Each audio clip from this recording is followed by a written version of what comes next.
ప్రియులారా, యూట్యూబ్ దగ్గరికి మీ స్నేహితులను, బంధువులను, ఇరువారిని, పొరుగువారిని నడిపించండి. అది కూడా ఒక సేవండి.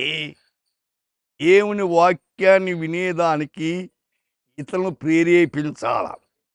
ఇది చెప్పేకి చేత కాకపోతే వాళ్ళని వినేదానికి నడిపించుట అవసరమైంది. దేవుడు ఈ దినాన్ని ఇచ్చినందుకే స్తోత్రాలు.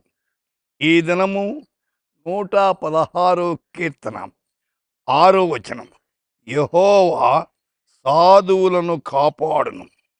The Lord preserves the simple. Jehovah బాలోంకి రక్షాకర్త హై. సాధువులు అంటాడు. కాషాయ వేస్తాలు వేసుకున్నాను కాదు. చాలామంది సాధువులు అనుకుంటారు. సాధువులంటే దీనత్వము కలిగిన వారిని ఆయన కాపాడుతాడట. దీనత్వము చాలా అవసరమైనది. యేసుక్రీస్తు దేవాది దేవుడై ఉండి కోటాను కోట్ల దూతలతో రాత్రింబగళ్ళు పరమునందు పొగడబడుతున్నవాడు మానవులు రక్షించేదానికి మానవత్వముతో ఈ లోకానికి వచ్చాడు. ఆయన అన్నాడు, తన్ను తాను తగ్గించుకున్నవాడు హెచ్చించబడతాడు అన్నాడు. తన్ను తాను హెచ్చించుకున్నవాడు తగ్గింపబడతాడు అన్నాడు. సోదరి, సోదరుడా, దూన దీనత్వము చాలా అవసరం. 121 కీర్తనలో 7వ వచనములో ఏ అపాయమును రాకుండా యెహోవా నిన్ను కాపాడును. అవును, ఈనాడు ప్రపంచంలో ఎక్కడ చూసినా అపాయాలే. బండ్లు వెళ్తుంటే అపాయాలు, కార్లు వెళ్తుంటే అపాయాలు, ఫ్లైట్లు వెళ్తుంటే అపాయాలు, అయితే ట్రైన్లో వెళ్తుంటే అపాయాలు, అయితే నడిచి వెళ్తున్న అపాయాలే. అపాయాలు మానవునికి ఉన్నాయి. అయితే వాటి నుండి కాపాడేవాడు మన దేవుడు. 2వ తిమోతి 4:18 ప్రభు ప్రతి దుష్కార్యము నుండి నన్ను తప్పించి తన పరలోక రాజ్యమునకు చేర్చుటకు నన్ను రక్షించును. ఏమిటి తప్పించాలంట? లోకము దుష్టత్వముతో ఉందండి.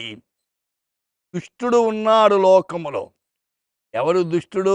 అపవాది, దేవునికి విరోధి. వాడు ఎప్పుడు కీడు చేసే చూస్తున్నాడు. అయితే దేవాది దేవుడు తత్వములోనికి తన పిల్లలు వెళ్లకుండా కాపాడాలని, రక్షించాలని కనిపెడుతున్నాడు. కాబట్టి ప్రభు మీద ఆనుకోవాలి. లేచిన వెంటనే ఈ దినము నేను దుష్టత్వంలో ప్రవేశించకుండా నన్ను కాపాడు ప్రభువా అని అడగాలి.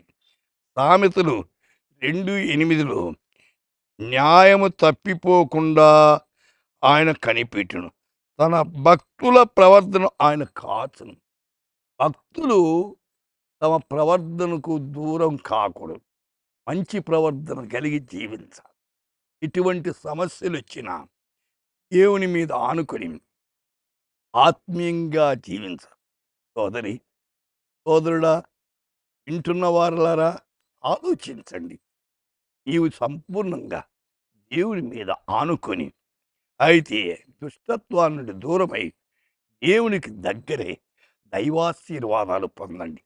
ప్రార్థన చేసుకుందాం. ప్రభువా, వింటున్నటువంటి వారు ఈరోజు దుష్టత్వంలో పడిపోకుండా మీ రెక్కల చాటున కాచి వారి అక్కర్లన్నీ కృపలో తీర్చమని యేసు నామమున ప్రార్థిస్తున్నాము తండ్రి.